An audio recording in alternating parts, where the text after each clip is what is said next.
guys, I'm Ashley and this is Sparky Loves Books BookTube. It has been a minute, so I apologize for the lack of videos for the last 4 weeks to a month. The holidays were crazy, so I got distracted with all of that, and then I was focusing on some sort of other life stuff, so I just wasn't making or posting any videos, but I am back. I am making videos again, and I hopefully will be posting much more often now that things have kind of settled, so you can look forward to those. If this is your first video of mine you are watching, welcome. Thank you for watching, and if you like what you see, please feel free to subscribe or like this video. So today I'm coming to you with a Top 5 Wednesday video. Today's Top 5 Wednesday is Top 5 2017 debuts that I'm looking forward to, and Top 5 Wednesday is a Goodreads group that is hosted by Sam from Thoughts on Tomes, and I will leave a link to the Goodreads group in the description box below in case you want to go check it out and see what the topics are for this month and the previous topics that we've done before. So the number 5 2017 debut that I'm excited for is The Bear and the Nightingale by Katherine Arden.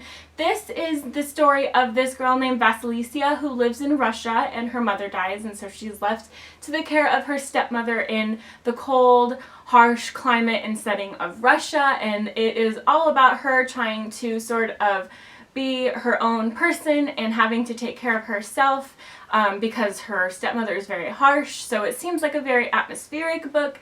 It seems like it has some sort of elements of Russian folklore that maybe I am not aware of that are also woven into this book, so I'm looking forward to that as well.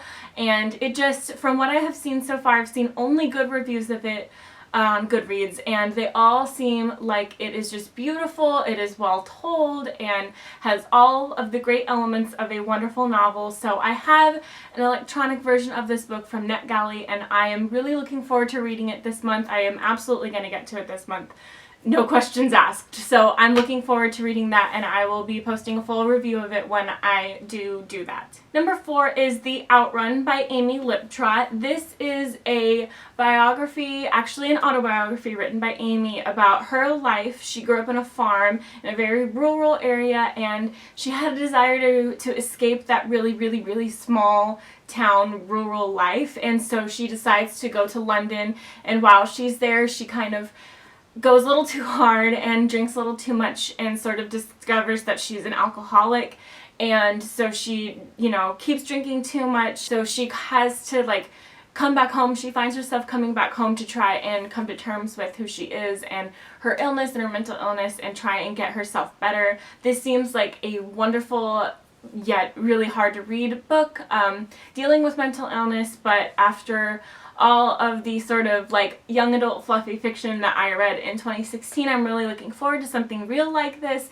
and I have very high expectations for this, and it'll be nice to read a nonfiction autobiography, honestly. Number 3 is Dear Martin by Nick Stone. This is the novel about a black young teenager, and he finds himself in a tough situation when he gets arrested even though he didn't do anything wrong, but he lives in a bad neighborhood and is basically stereotyped for being black, so he winds up being arrested even though he was not doing anything wrong, and it is a very unfair and sort of racial situation, and so he starts this journal called Dear Martin to Martin Luther King Jr. to try and reconcile the fact that even though he's living in a 21st century America, he is still finding, racism and unjust situations all around him, and this seems like an outstanding premise for a novel. I have very high expectations for this. I can't wait for it to be released. It seems like it's going to be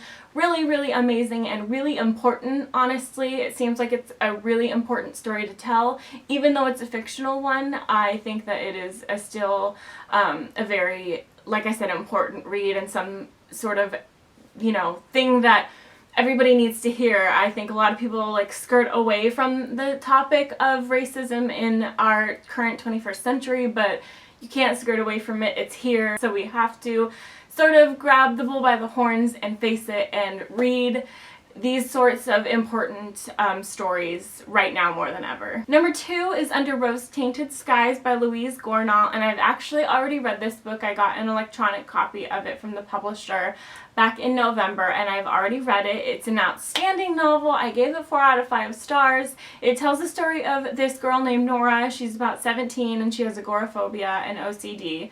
So she can't leave the house without triggering, you know, anxious and panicky thoughts, and many other sort of very small instances also trigger those sorts of thoughts. And her mom goes away on a business trip and leaves her alone in the house, and she seemingly is going to be fine, but then the grocery man delivers her groceries on the porch outside her house, so she kind of skirts out to try and get the groceries and meets her cute next door neighbor who is also a 17-year-old boy, and she is, you know, swooning over him and trying to figure out how she can reach out to him and maybe start to reach out to other people too. It's really nice because it gives an in-depth sort of look into her mind and all the things that trigger her and why she has the sort of racing thoughts she has, and that was really, really insightful to read about. And it's nice the sort of conclusion that it comes to.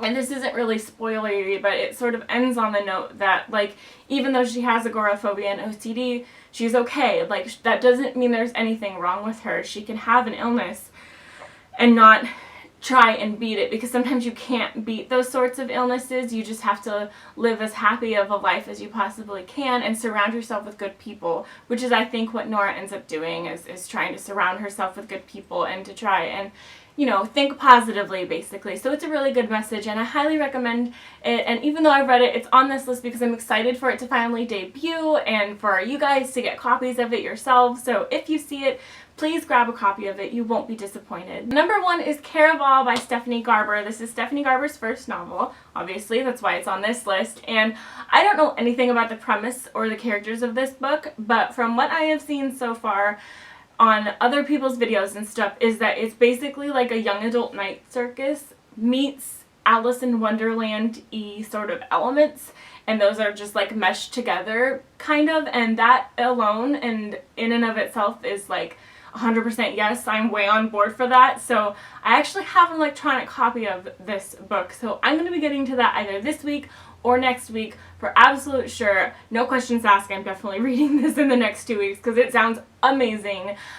I cannot wait. I have very high expectations, so I hope that they are all met. I will be definitely doing a full review of that when I do finish it, and I will be posting that on my Goodreads and on my YouTube channel as well when that is done. And that's it. Those are my top 5 2017 debuts that I'm looking forward to. You guys should let me know in the comments down below what 27 debut you're most looking forward to, and I can go check it out. And thank you guys so much again for watching, and have a great day. Bye!